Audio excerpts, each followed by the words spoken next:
পরেই তো শুরু হলো আমাদের খাওয়া দাওয়ার পর্ব। এই শীতে স্প্রাইট দিয়ে শুরু করে আটকে যাই আমরা ট্রাফিকের মধ্যে। যাচ্ছিলাম তো আমরা আদাবাড়ি ঘাটে, সেখানে যেতে দিনহাটা থেকে মোটামুটি আধা ঘন্টা টাইম লাগে, তবে তার আগে ট্রাফিকে আমরা আধ ঘন্টা থেকে 1 ঘন্টা অলরেডি ফেসে গেছিলাম। অবশেষে এতটা ট্রাফিক অতিক্রম করে পৌঁছেও গেছি। প্রায় তখন সন্ধে হতে যায়, তখনও কিন্তু লোকের ভিড় ছিল। এর আগেও আমি 2-3 বার এসছি, অবশ্যই সেইবারও সুইটি আর সৌরভের সাথে এসছি, কিন্তু তখনকার তুলনায় অবশ্যই আজকে একটু ভিড়টা বেশি ছিল, যেহেতু সরস্বতী পুজো বলে কথা। তবে আমার এবছরের সরস্বতী পুজোটা অন্য প্রত্যেকবারের তুলনায় একেবারেই অন্যরকম কেটেছে এবং খুবই ভালো এক্সপিরিয়েন্স ছিল। প্রত্যেক বছর কি হয়, ওই দুপুর 1টা-2টোর দিকে বেরিয়ে 5টা থেকে 6টার মধ্যে বাড়ি চলে আসি। তবে এবার বেরিয়েছি ওই 5টা নাগাদ। বেরিয়ে তো ছিলাম 3টের দিকে, তবে ওই ট্রাফিকে আমাদের 2 ঘন্টা কেটে যায়, দুবার ট্রাফিকে আটকে যাওয়ার ফলে। আর যেহেতু সাডেন প্ল্যান হয়েছিল, তো আসার সময় দুপুরের খাবারটাও খেয়ে আসতেই পারিনি, যার জন্য সবার খুব খিদে পেয়েছিল। তো রাস্তায় আমরা চিপস, চকলেট, চপ সবকিছু খেয়ে, আমার যখন মাথায় ঘুরছে এখন হয়তো বাড়ি যাব, তখন ওদের মাথায় বুদ্ধি ঘুরছে এখন ওরা কোচবিহার যাবে। সেই আর কি, যেমন কথা তেমনি কাজ, গাড়ি ঘুরিয়ে চললাম আমরা কোচবিহার।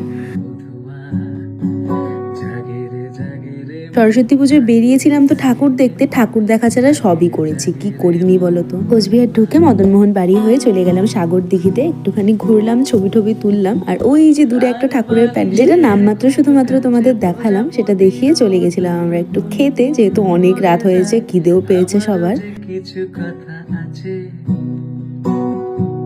গিয়ে তো খাবার অর্ডার করে দিই, আর জায়গাটার অ্যাম্বিয়েন্সটা যতটা সুন্দর ছিল, সেখানের খাবারগুলোর টেস্টও খুবই ভালো ছিল। আমরা সেদিন ভাত, পোলাও, চিকেন, মাটন কি খাইনি বলো, সব কিছু খেয়েছি। খাওয়া দাওয়া শেষ করতে করতে তখন ঘড়ির কাঁটায় প্রায় বাজে 11টা, আর এবারে তো বাড়ি যাওয়ার পালা, তাই সবাইকে টাটা বলে চলে এলাম বাড়িতে। আজকের ভিডিওটা এতটুকুনি শেষ করি, দেখা হচ্ছে নেক্সট কোনো ব্লগে। টাটা।